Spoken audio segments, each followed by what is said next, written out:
I was on my way home tonight from church and it just hit me and it just consumed all my thoughts. And I just figured I'd share it with y'all because it just was crazy for me. Because I do this and it's hard to see it. When we walk through life and we're so busy with our life and we're so busy with our gains and wanting to know where we're going to be at in life, opposed to looking at that person in need or that needs help or that poor person on the side of the street that everybody just drives right past. And most of us make fun of those people or tear those people down opposed to lifting them up, because we think, oh, they can't hear us because we're driving past them in our car and that poor person on the street, so it's okay to make fun of them. But in all actuality, it's not, because whether they hear you or not, God hears you and He hears your thoughts and He knows your mind. So, that being said, it just baffles my mind how we're just so concerned on our gain. Like I said, we're just so needing what we want opposed to focusing on what we can change. We can change this world and it starts with us.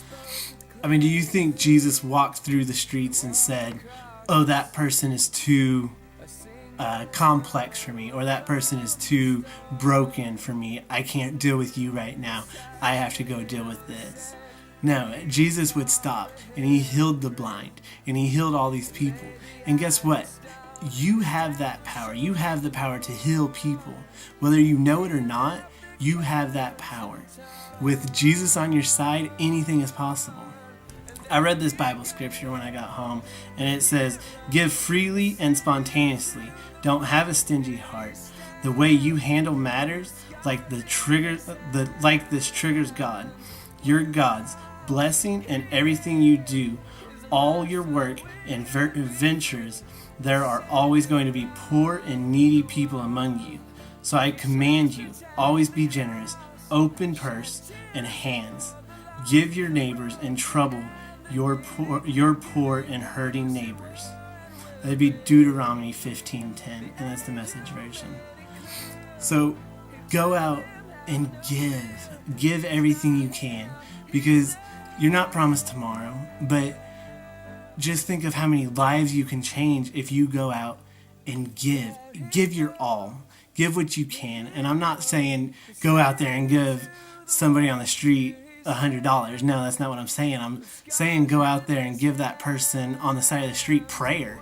Give that person the heart that you have. Let them see Jesus through you, opposed to laughing at them and even the person in the wheelchair, even the people that are down on their luck.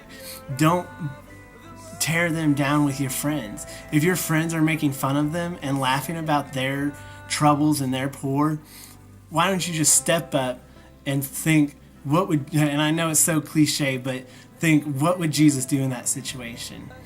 In all actuality, why not set your friends straight while you are being set straight? Because do you think if you were in trouble and if you had anything going on with you, would you want somebody to walk right past you and not even ask how you were doing? Or would you want somebody to reach out and open their hand and help any way you can? So don't be the person that's just going to walk past. Don't be the person that sees somebody in tears and not do anything about it. Don't be that person. Be the person that Jesus would be proud of. Be Jesus. Be the man that walks down the street and heals the blind and heals the poor. Go out. I'm going to challenge y'all. Go out and change somebody's life. Tomorrow, the next day, whenever you see somebody in need, change their life.